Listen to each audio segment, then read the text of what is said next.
Good afternoon, my conscious co-creators. Good morning, good evening, wherever you're tuning in from. Welcome to the Conscious Consultant Hour, Awakening Humanity. I am very, very pleased that you are all here with me today. We've got another wonderful show with an excellent guest I'm really excited about to bring on. Hey, did you catch my last week's show with Ralph White of the News Center? The reincarnation, I guess, of the Open Center. Really great conversation. I hope you had a chance to catch it. If not, look it up in the archives. All right. Let's get started as we always do each week with a blog post from a couple of years ago. And this one I think is a really important one I talk about a lot with people I work with. And this one is entitled Life is Lived in the Small, Slow Moments. Many times we are rushing from one place to the next, or from one project to the next. Sometimes we rush from one appointment to the next.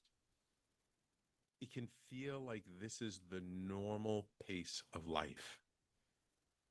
Yet when we look around at nature, we find that is not the case.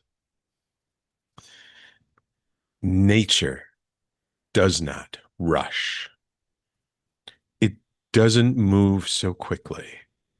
Nature is slow. The trees grow slowly. Plants grow and respond to the light slowly. The tides move slowly.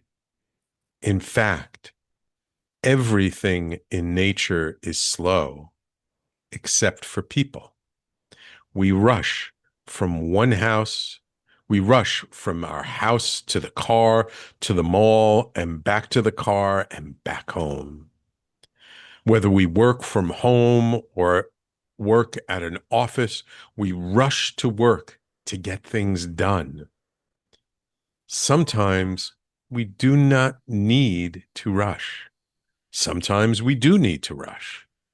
Yet in most of life, we can actually slow down. We can move more slowly when we have an appointment. And we can give ourselves more space throughout the day to take our time. Slowing down can be of great benefit to us. We can be more mindful and careful with our decisions. And we can be more purposeful when we engage in something new. So often we are rushing through life.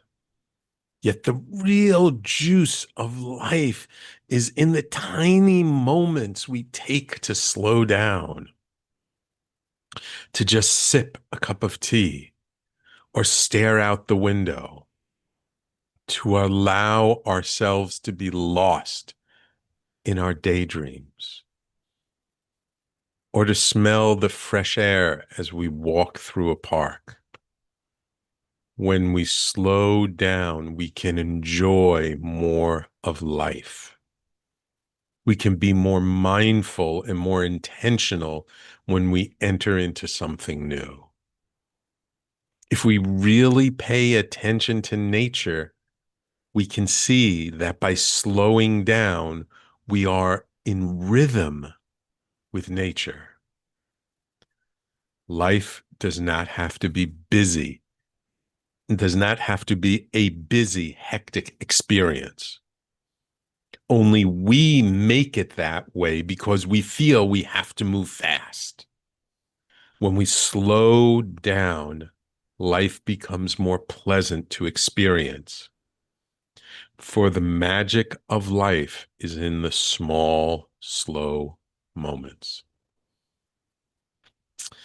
So I often talk to my clients and the people that I work with about slowing down and the importance of just taking a breath throughout the day instead of just rushing from one meeting to the next, to the next, to doing this, to doing that. Because when we're rushing all the time,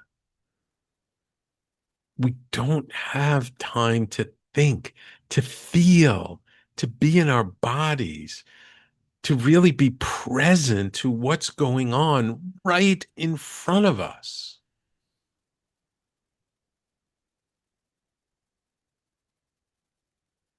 When we're in conversation with someone and they're rapid fire talking, giving us one point after another, after another, after another, it can feel like a fire hose. And we get overwhelmed and inundated. And then we really don't get anything out of the conversation. But if we slow down and give ourselves a minute to be mindful about what we're talking about the connection we're trying to make with this other person, that a whole world opens up that we never even realized was there. I remember decades ago when I was practicing public speaking at Toastmasters after college. And one of the biggest pieces of advice people would give someone who would get up there and do their talk was to slow down, to modulate our rhythm. Of course, we don't want to be slow all the time. That can be boring. But to also be fast all the time and gunshot and this and that and this and that, that's not pleasant to the ear either. When we take a moment, when we take the time to just pause and feel into what's going on in the moment, what we're talking about, what we're doing, then we're much more able to squeeze the juice out of life. I just came back from a trip to China with my wife. And there were times when there was a lot of running around and things to do and people to see. And then there were moments where we both were like, you know what? I don't need to do anything today. I just want to relax. I just want to stay home, to stay here and chill for the afternoon. And that was very necessary.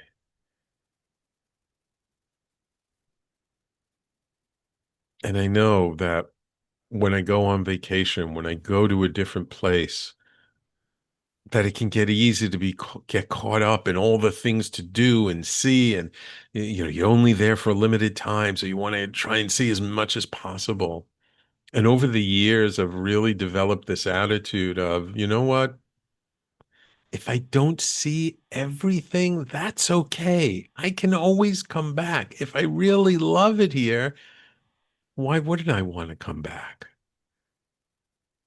So I've really gotten to that point of when I go somewhere, I don't want to do everything. And you know what? If I'm not having that good a time, if I have no intention of coming back, then why would I want to rush and and and just drive myself crazy doing all these different things?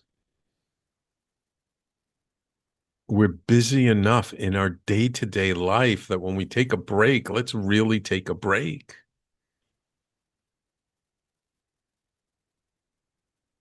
And this idea of watching nature and noticing how slowly nature moves, that observation came from me taking time and paying attention to what was going on around me.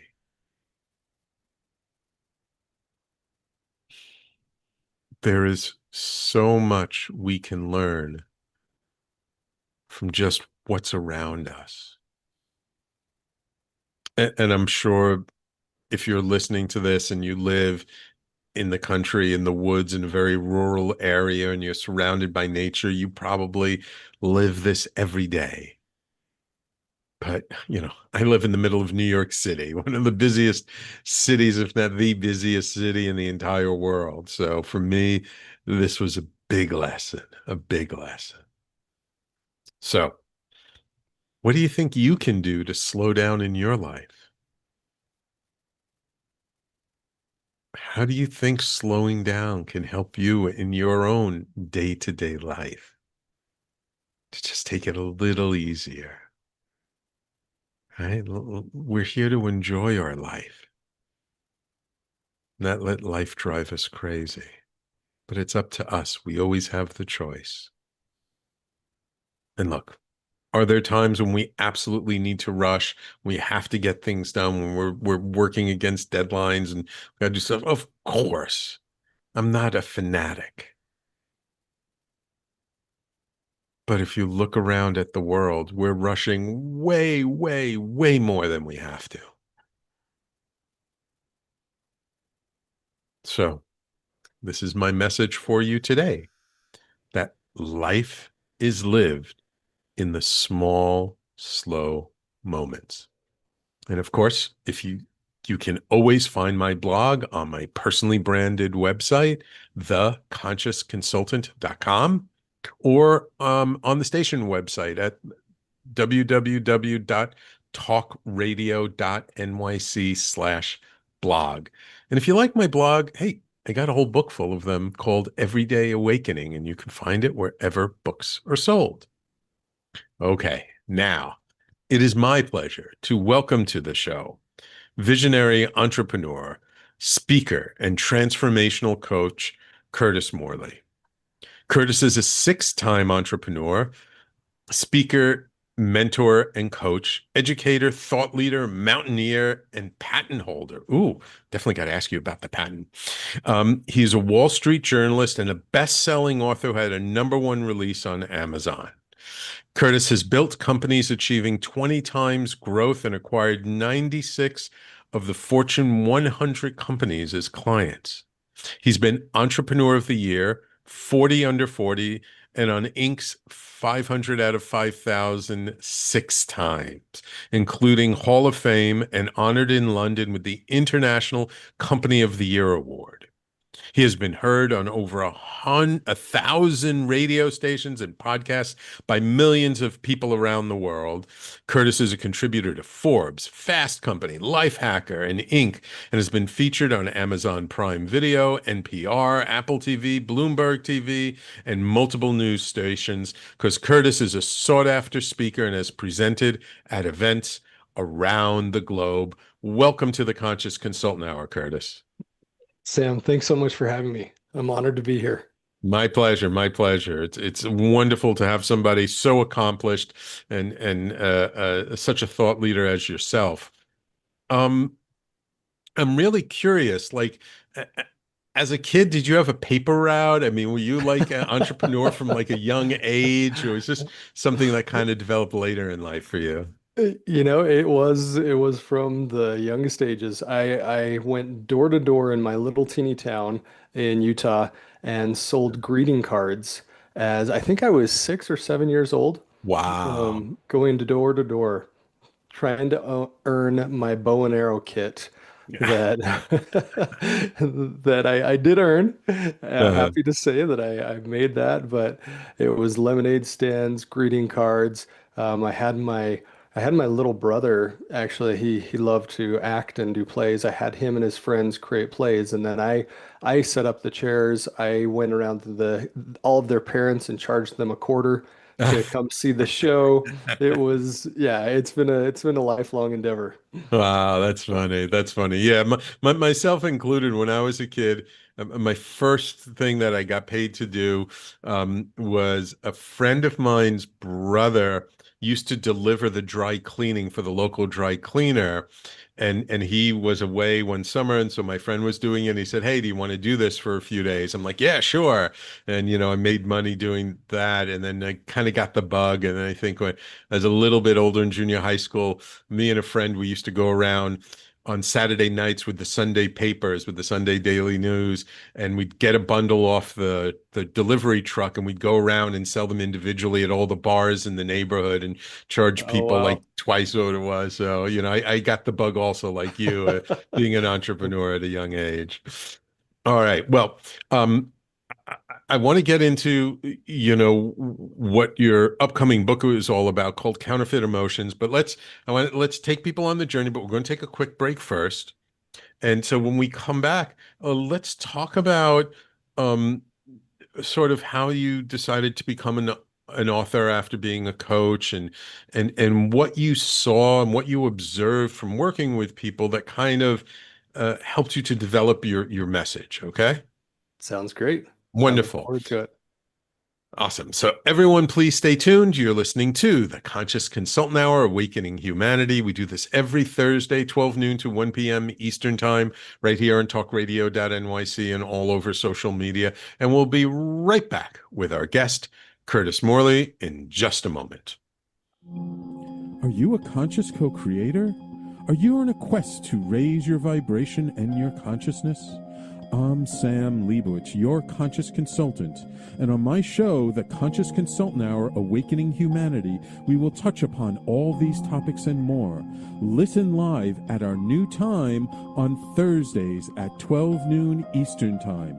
That's The Conscious Consultant Hour, Awakening Humanity, Thursdays, 12 noon on talkradio.nyc.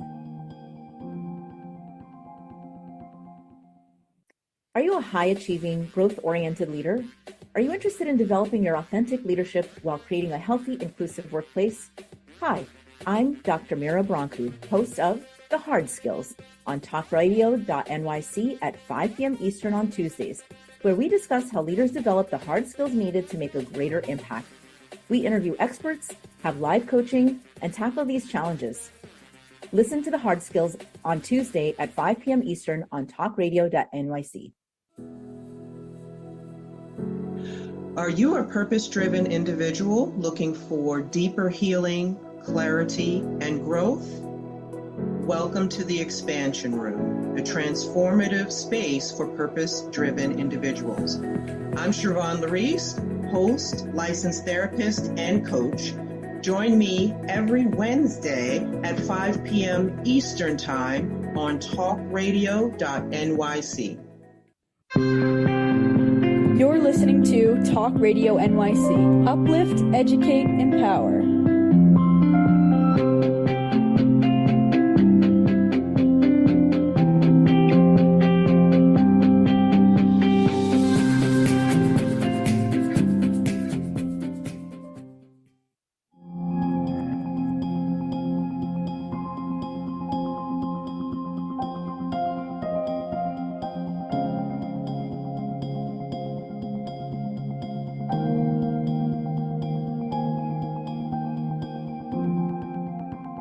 And welcome back to the Conscious Consultant Hour, Awakening Humanity. We're speaking this hour with entrepreneur, speaker, and the #1 best-selling author, Curtis Morley.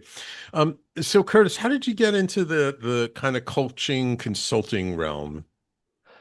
So the original, so as you shared in the bio, the original was that I've been an entrepreneur most of my life, mostly working with high-tech companies, starting different organizations that I was passionate about. And when I left my last company, I I really had a passion around helping other entrepreneurs, around helping them to be able to say to not make the mistakes that I made when I was 26-year-old Curtis starting my first company.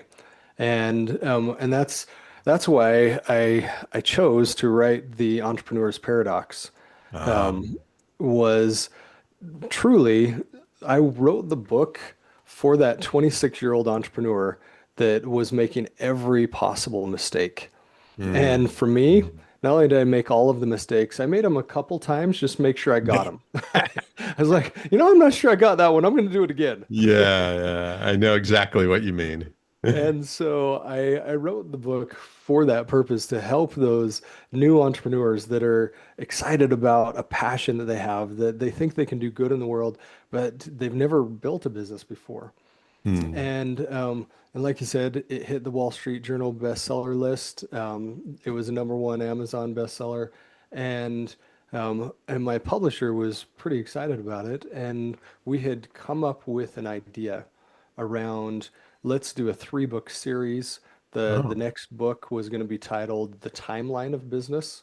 Because Hmm. what I found is not only does everybody make the same mistakes when they're starting companies, but they make them in the same order. And and so if you tell me where you're at in business, what mistake you made last, I can tell you what's coming next in a Hmm. pretty predictive way. And I was in the middle of that and writing my next book and pretty excited about it. And I got the blessing of having a complete life shift for Hmm. me. And and it came in the form of a lot of pain. And I personally went through a divorce, and I had a dear friend named Jerry Hmm. who um, who was about a year behind me in his divorce. Hmm. And Jerry was one of my best friends from college. He was hilarious, could make any room of people laugh just Hmm. uproariously. And he would come over, and it was kind of funny, Sam, because every time when he'd leave my house, he'd say, "Curtis, I hate you." And I'm like, "Okay, Jerry, why do you hate me?" And he said, "Because you make me cry, and I hate crying." Ah.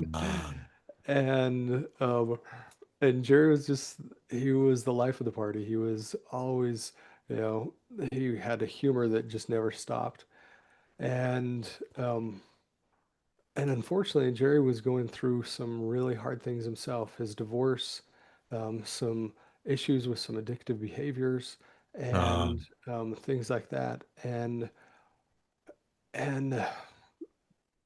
hmm, it still hurts. Yeah. And Jerry left us. Yeah. Jerry left us at his own hand. And and I think it's important to remember him. This is him, Jerry Hmm. Williamson. And when that happened, I was not okay. I was not okay with how he left us. And I said, this is not okay. I have to do something.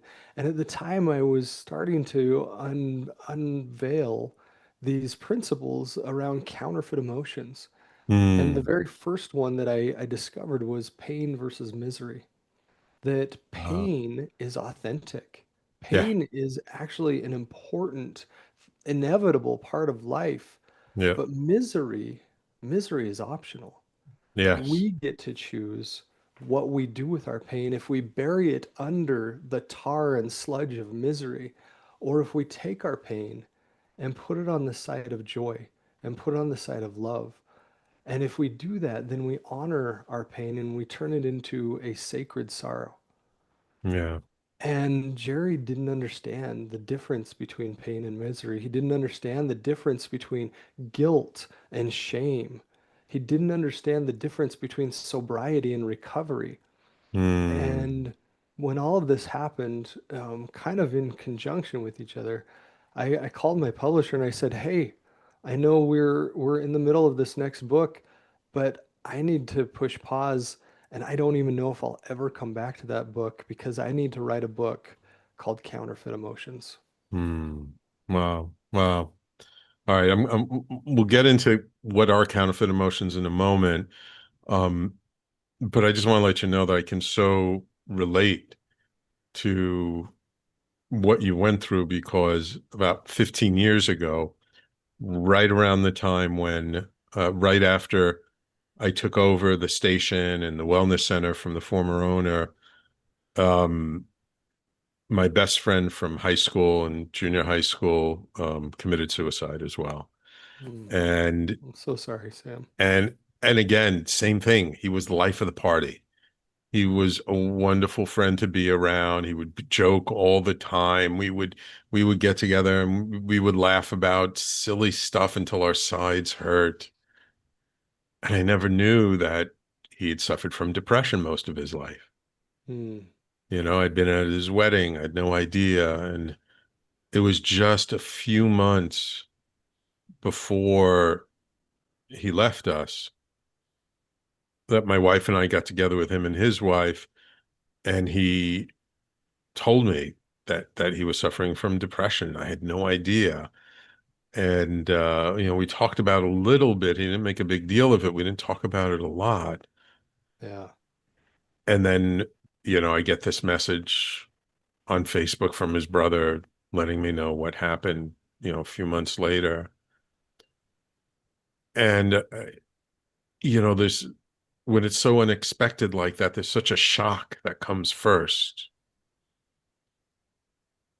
And I remember thinking, like, why didn't he come to me if he was in so much pain? Like, there's so many things I have now. There's so many things I do. I could have helped him. But, when you're in the middle of that kind of pain, you don't reach out.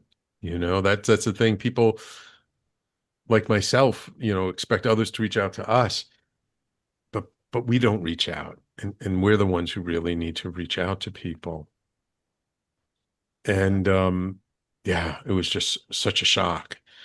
And over the years of running the station and doing what I do, I've learned that really suicide touches so many lives. When I took over the station, there was a gentleman, Larry Bloom, who was a divorce lawyer, whose brother had committed suicide. And every year there's this walk, a midnight walk across the Brooklyn Bridge for suicide awareness. And he used to talk about that every year. And then years later, we had a gentleman on the network who used to do a show with us called Extra Innings that was all about how he lost his older brother and older sister to suicide. Mm. And the thing that saved him was baseball. And he had become like a minor league player, I think, in college. But how his love of baseball was actually the thing that saved him. And from his show, I learned even more about how much. And then I was at a conference. It was actually a conference about psychedelics. And I believe, if I'm not mistaken, it was the person who started Compass Pathways. It was a psilocybin company. And he stood up there and he started off his talk like this. He said, everyone stand up. The whole room stand up. It was like 800 people. He says, okay,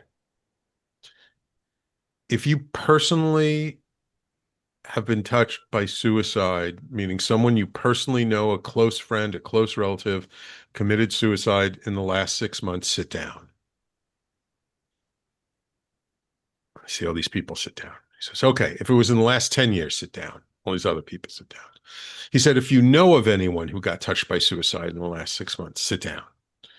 And he goes through all these things. And then by the end, you look around, he says, look around how many people are still standing. It was a handful of people out of the whole audience who had not been touched by suicide. He said, and point he was making was that because he had lost his son to suicide, that it's something that touches almost everybody's life in this society. Yet it's something we do not honor, talk about, give space for, to talk about.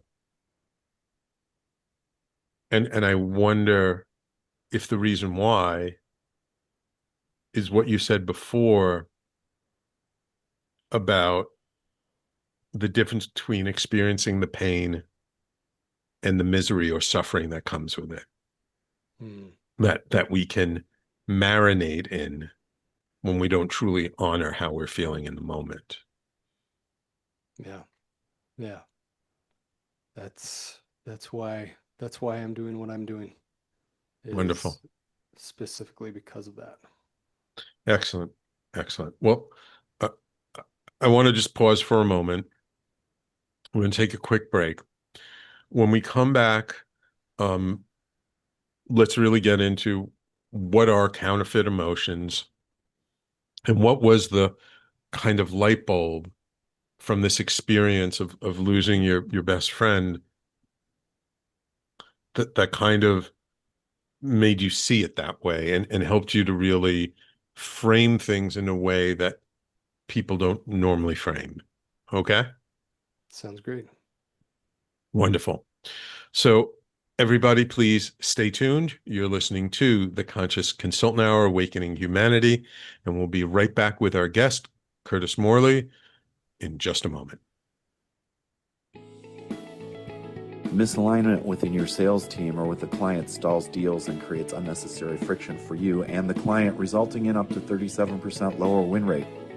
If you're in pre-sales, sales management, or sales enablement, and you'd like to increase revenues, win rate, margins, client satisfaction, and stay competitive, this show is for you.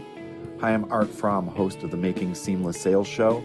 Please join me live Thursdays at 7 p.m. Eastern on talkradio.nyc.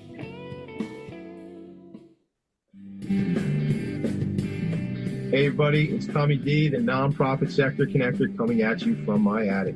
Each week here on talkradio.nyc, I host a program, Philanthropy in Focus.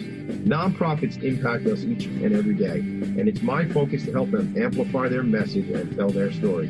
Listen each week at 10 a.m. Eastern Standard Time until 11 a.m. Eastern Standard Time, right here on talkradio.nyc.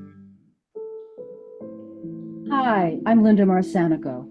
The A Train to Sedona is a memoir about my journey to love and compassion. It's also the name of my new broadcast on Wednesdays at 12 noon.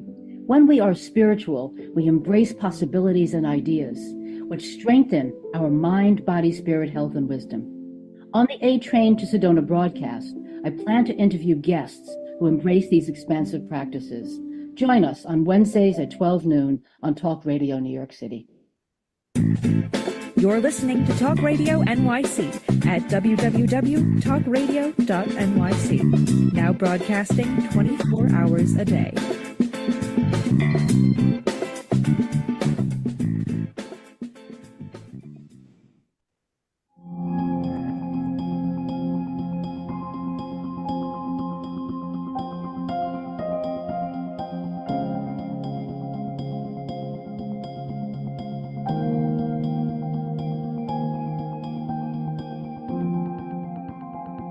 And welcome back to the Conscious Consultant Hour, Awakening Humanity.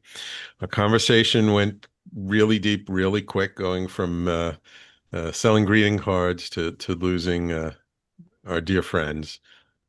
So Curtis, you briefly touched upon it, but I really want to get into it. That from this very painful experience, your own divorce, losing your best friend, dealing with this pain, that this idea of sort of counterfeit emotions came up for you. And I'm just curious if you can remember, like, what was the instant, the moment, the light bulb experience that really caused you to see it in this way? Yeah, the very first dyad or pair of emotions that I discovered or I uncovered was the idea of pain and misery. My entire life, I had thought that there was this big wall, and on one side of the wall was pain, and on the other side of the wall was joy and love. And they were completely exclusive, that you either have pain or you have joy, you have pain or you have love. You don't have both. And when I got into the deepest pain I had ever felt, and when I lost my friend Jerry, and I realized that this side of the wall was not pain. I had mislabeled this side of the wall my entire life because I thought if I'm experiencing pain, that something is bad, that either I'm bad, my choices are bad, my situation's bad, there's bad associated with this side of the wall, and that's called pain. And when I realized that that wasn't actually pain, that I had mislabeled it because this side of the wall was misery, Mhm. And misery, by definition, is the absence of joy. Uh, Misery is this side of the wall. It is exclusive, but I get to make the choice of what side of the wall I put my pain. I mm, can either bury it deep underneath that sludge and tar that traps it inside, or I can lift it and honor it mm, and have joy and pain at the same time. Most of us think, oh, I'm going to have pain, and then when I'm done with the pain, then I can have joy. right. And when I make it through the pain, then I can have joy. And what I learned was that you can have both at the same time, Yeah. that pain and joy can exist simultaneously, that they don't have to be separate. And one fascinating thing about pain is that pain is one of the few authentic emotions that are not Mm, meant to be held. They're meant to yeah. be felt. The purpose of pain is to move us to action, and Right. it's to get us to do something. Right. And when we feel that, and when we let it flow through us, and when we have it take us to action, then we say, okay, pain has served its purpose. But what we do oftentimes is the sludge of misery, it traps that pain. And like I said, it's not meant to be held, it's meant Right. to be felt. And Right. when the misery traps it, that means that it just cycles inside of us and Right. becomes trauma. Right. It becomes that trauma. And pain is not supposed to live here. Pain is supposed to move through us. It's supposed to flow through us. Right. But misery, which has two base emotions, blame and shame, Uh, that's what traps the pain inside. yeah. And when it's not until we can scrape away the blame and shame that we can let the pain flow through. Reminds me of that old quote from the Dalai Lama that he said, life is pain, but suffering is optional. Mm, And I remember when I heard that, I like kind of confused me. And I'm like, huh? If we're in pain, we suffer. What do you mean suffering is optional? Until years later, um, when I discovered one of my teachers, and he would talk about this, that suffering comes from the stories that we make up around the pain. mm, And that's where the suffering comes from. Like, then it all started to make sense for me. And that then and this is, a lot of the work I do with people is around just feeling. Like, when we yeah, just feel the raw emotion, there's no story around it. So we don't have to suffer. We have to feel it because it's in our nervous system. It's in our body, and our, the famous book from Bessel, "The Body Keeps the Score." It's in there. It's in the cells, and it's going to live there and stay there. But it doesn't have to control us if we allow, as you say, it to flow through us. yeah, yeah. And that is the nature of pain. Is pain is actually a blessing Right. because you cannot grow without some degree of pain. And people are like, wait a minute, no, I took this class and I learned a lot. Well, pain is a spectrum. Pain says, you've got extreme physical pain, you've got extreme emotional pain, but on the other end of the spectrum is discomfort. Yeah. And that's a form of pain. And if you think about the comfort zone, growth doesn't happen inside the comfort zone. Comfort happens. Mhm. Growth happens in the growth zone, and that's where the pain comes in. And we can either give ourselves discomfort of learning something new or trying something new or building a business or creating a podcast or whatever it is, but then that creates that discomfort at the very least. And so when we look at it in that way, when we say pain is a gift, then it changes the equation entirely. Right. Right. Because it changes our story around it, right? It's Yeah. like, oh, Yeah. if pain isn't suffering, if now it's a gift, then I don't have to make up these stories that, oh, there must be something, I'm feeling pain because there's something wrong with me, or I'm feeling pain Yeah. because, I did something bad, or all this stuff. Now we're like, okay, I'm feeling pain because I need to take action. Yeah, and when we can understand the true nature of pain, that pain is an indicator to take action, we take that action and the pain leaves. Mm, It's mm. gone. Yeah. Whereas misery says, no, no, no. Let's trap that right inside. Let's trap that pain so it just cycles. So it just goes Mm, over and over again. And when we do that, the pain can't release. right. And that's what we call trauma. Right. It That's is where we get stuck in the cycle. the pain that continues. Yeah. So this was the first sort of pair of like the Yeah. counterfeit emotion versus the real emotion. What other kinds of pairs of counterfeit emotions did you discover? The second one was that nice is the counterfeit of kind. Ah.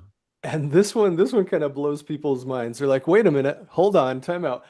I've been told to be nice my entire life. What are you talking about? That nice is a counterfeit emotion? And the truth is, yes, that nice is nothing more than a defense mechanism to avoid conflict. If there's any chance of this happening, of this conflict, nice says, I'm going to avoid that at all costs. But kind does something different. Hmm. Kind says, I'm going to transform conflict into connection. Hmm. Because anytime there's an opportunity for conflict or confrontation, there's also an opportunity for connection. Yeah. That is the breeding ground for connection, is because your life was different than mine, because you grew up in New York City and I grew up in Utah, because we've had different life experiences. That means we can connect in new ways. We can learn from each other. But oftentimes all we see is that opportunity for conflict Yeah. Yeah. instead of an opportunity for connection. Right. Right. It's kind of like we grew up in very different environments, but we had some similar experiences. So there's some commonality there, but there's this sort of rich tapestry of the difference. And Yes. I was brought up Jewish.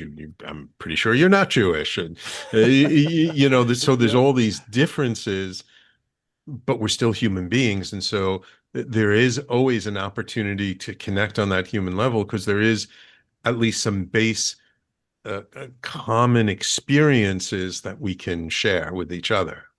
Exactly. Yeah. And that's beautiful. And one of my favorite emotions is curiosity. Curiosity is Yeah. so transcendent. It is one of the most transcendent emotions. Curiosity, surrender, there's a couple other truly transcendent emotions. Mm. And curiosity has the counterfeit of suspicion. Ah. Curiosity says, I want to see you. I want to know you. I want to be in your heart. And suspicion says, I'm going to mount evidence against you so that I Mm. can make my argument or I can convict you sometime in the future. Um, where curiosity just says, I want to see you. I want to Yeah. experience what you have experienced. I want to know who you are. Right, right. I want to know what's really going on underneath there. Yeah. Yeah. Yeah. Yeah, And I love that. I it love that. was It was funny because the way I've learned about kind and nice is I had a friend, and Mhm. 10 years ago, if you would have asked anyone, like, who is Curtis Morley? They wouldn't have said, oh, he's an emotionologist writing a book. They would have said, he is the nicest guy you will ever meet. Um, And I hope to never hear those words again. I really do. Because my friend called and he's like, Curtis, do people tell you you're a nice guy? And I'm like, yeah, thinking he was going to praise me like everyone else did because I'm so dang nice. yeah. And he said, the nice guy is the most despicable person on the planet. And Ooh. I was like, oh man, you totally just set me up for that. You just Mm. and and as I dug in, I was like, wow, nice is not authentic. It's not honest. Nice is actually manipulative. Mm. And yeah, digging into the science of it, the etymology of the word, like the research around it became something that I just poured my heart into and Wow. realized that kind is the virtue, nice is the defense mechanism. Right, right. We be nice, and I have the same experience as you. But nice is what we do in order to feel safe. Yes, Because yes. at some point in our life we didn't feel safe, and maybe there was some trauma from it. So it's like, oh, I got to be nice so that people won't do this or that. Yeah. And we try and control other people with our niceness. We Yeah. try and control their anger or any type of uncomfortable situation with a smile or with pleasantries or Mm. with manners. And it's all surface level. Yeah. Where kind will always lean in, and kind will Mm. have hard discussions done in love. Nice Mm. leans out. Nice says, Oh, you interesting. stay over there, like you be Yeah. way over there, and Yeah. I'm gonna have a smile and you're gonna have a smile, but let's make sure there's no possibility for any type of conflict. Right. Right. Gotcha. Gotcha. Oh, I love this conversation. All right, we got to take a break. When we come back, I'm just curious, like, we don't need to go through all of them, but just how many different counterfeit pairs you've found, and what's been the reaction so far as you've talked to people. You've been developing this idea for a while. You've been writing the book. I'm curious, as you've spoken about this in different platforms, different ways, what kind of reaction you've gotten from it. Okay. Sounds great. Wonderful. So, everyone, please stay tuned. You're listening to the Conscious Consultant Hour, Awakening Humanity, and we'll be right back to wrap it all up with our guest, Curtis Morley, in just a moment. On Frank About Health, we're not just talking healthcare. We're managing disruption and innovation. Over the last 4 years, I've taken you from epilepsy and COVID to mental health, caregiving, and now the front lines of healthcare transformation.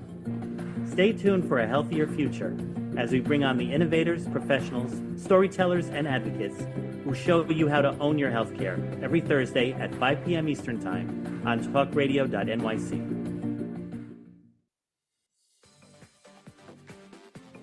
Ready to serve up success with a splash? Hi, I'm Bruce Kramer, aka the Corporate Cockroach.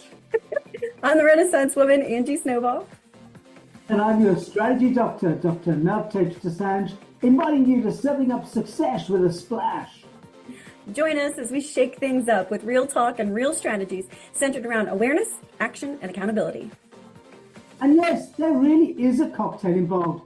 Please join us and sip your way to success. Serving up success with a splash, where wisdom meets happy hours. Cheers! Cheers. You're listening to Talk Radio NYC at www.talkradio.nyc. Now broadcasting 24 hours a day.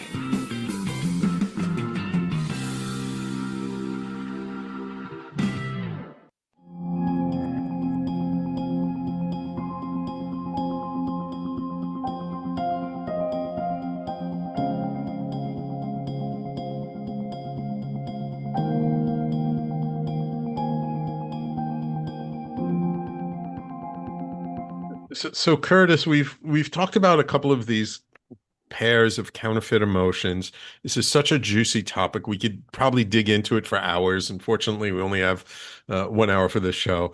How many different counterfeit pairs of emotions have you found so far? I'm sure there are even more than what you found so far, but how many have you come across so far?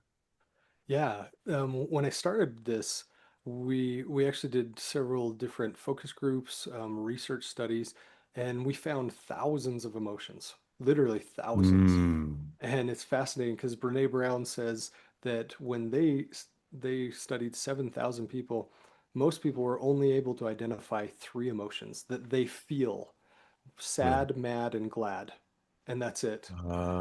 And we found thousands of emotions, and we've distilled them down to 42 different dyads, or 42 different pairs of emotions. And we talked about pain versus misery, and kind versus nice. Some of the others are, for example, guilt versus shame.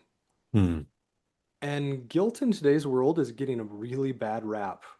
It's, Mm. people are always saying, oh, don't let them guilt you. That's such a guilt trip. And Yeah. what they're actually talking about is shame. Shame does such a good job at counterfeiting guilt that we don't even know Ah. when we're feeling one or the other. And the fascinating thing about guilt and shame is that um, there's a direct correlation from shame, which is the lowest frequency emotion we can feel, Yeah. from shame into bullying, suicidal ideation, criminal behavior. You want to get into addiction, get Ah. into shame. Ah. And Brene Brown, as well as the University of Oslo, did two independent studies. And for the first time, they flipped it and they said, well, what about guilt? And they found that shame was the way in Hmm. and guilt was the way out. Ah. Guilt Interesting. is such a beautiful, healthy emotion because guilt says, I hurt you and I have empathy for you. Therefore, I want to Mm. repay. I want to Mm. make you whole. And that's actually the etymology of the word. It comes from an Old English word, gilden, which means to make whole. The feeling of guilt is the Ah. feeling to make whole. Wow. Wow. Wow. That's something. That's something. I didn't know that. I didn't know that. That's fascinating. It is. And yet, guilt says, I did something wrong. Hmm. Shame says, I am Yeah. wrong. Right. Guilt Right. says, I made a mistake. Shame says, my existence on earth is a Right. mistake. Right. Right. It's the difference between something that's focused, the guilt focused on the behavior, where shame is focused on the identity. Like it Yes. becomes an identity that we take on. Yeah. Yeah. Oh, this is such a novel way of looking at emotions. I'm curious, you've been working on this for a while. What's been the reaction when you've talked to people about this and you've used it? What sort of has come up for people? It's been life-changing Mm. in so many cases. One of the ladies that took my mastermind on specifically kind versus nice, she said, for the first time in my life, I realize that I have not been kind to my perpetrator. She was sexually abused for years as a teenager. Mm. And she said, it's time to be kind, not only to myself, but to him. And she Mm. reported him. And it really was a kind act because then he could break out of those behaviors. Ah. And he was actually still perpetrating. And it was Ooh. the kindest thing she could have done because when he was arrested, he was able to stop. Wow. Wow. And it's been transformational in business. Right now in the US, $493 billion in lost revenue is attributed to nice behavior or nice culture in companies Wow. because people don't want to speak up. They want to be the yes man, the doormat, the Right. placater. So I'm just going to be nice so I keep my job and the company doesn't succeed. Right. Right. And yeah, What would that look like in business? You gave us a personal example of the difference between kind and nice. What would be a business example of kind versus nice? yeah, I was having a conversation with the CEO of a multi-billion dollar company, and we talked about kind versus nice. And he goes, Curtis, where were you last week? I had my entire executive team in the boardroom, and I pounded the table and I said, stop being nice. I don't want you to tell me my ideas are great. I don't want you to tell me that, you're the best boss. Way to go. I need you to tell me truth. And if it's not a good idea or if there's a critical flaw, I need you to speak up. And there's the Forbes Council in 2023, they did a research study that nice culture or not wanting to seem unnice actually prevented people from reporting safety violations where people would get Oh, hurt because they didn't want to be the bad guy that ratted out Joe or oh, things like that. And wow. and changing to that kind conversation, that's where that's where it really changes the entire organization, but also the profitability and the revenue. Mm, mm, Nice culture stifles innovation. Nice culture doesn't oh, look at market trends. Nice culture just says, I want to avoid conflict, so whatever you say, that's what I say too. Ah, interesting. Interesting. It's so fascinating because we tend to think of our emotional life as something different than what we bring to work, and we don't think it impacts work, but it actually does. You've given us some tremendous examples of how it can truly impact even the profitability of a company. That's fascinating to me. Yeah. One principle with leadership is understanding the difference between power and control. Hmm. Power is authentic. Power is what lives inside of us. Power Right. is what we can do with our choices. And Hmm. so power lives inside. Control is what we try to do to the outside. Hmm. Hmm. And when we can change from a mindset of I'm going to control, I'm going to be that micromanager, instead of that, saying I'm going to make the choices that I have the power to make. And Hmm. then I'm going to let them, whoever it is, I'm going to let them make their choices. Hmm. And I don't have to be attached to their choices or their outcomes. I don't have to be controlling and saying you have to do this, this, this, and this. I can just say, here's my choices, and this is what I need from you. I hope you make those choices too, and then work through in a place of power instead of a place of control. Yeah. Yeah. Curtis, I seriously, I could talk on this topic with you for hours, but unfortunately, we've run out of time. If people want to learn more about you, learn more about counterfeit emotions, where can they go online? How can they find you? Yeah, go to counterfeitemotions.com is going to be the best place. We also have a very active Facebook group called Counterfeit Emotions, and Wonderful. happy to connect on LinkedIn or any of the social networks. And yeah, love to bring the idea of counterfeit emotions. There's one principle before we end that I Hmm. need to bring up, is that there's one emotion without a counterfeit, and only Oh, one. which one is that? It's peace. Huh. Peace can't be counterfeited.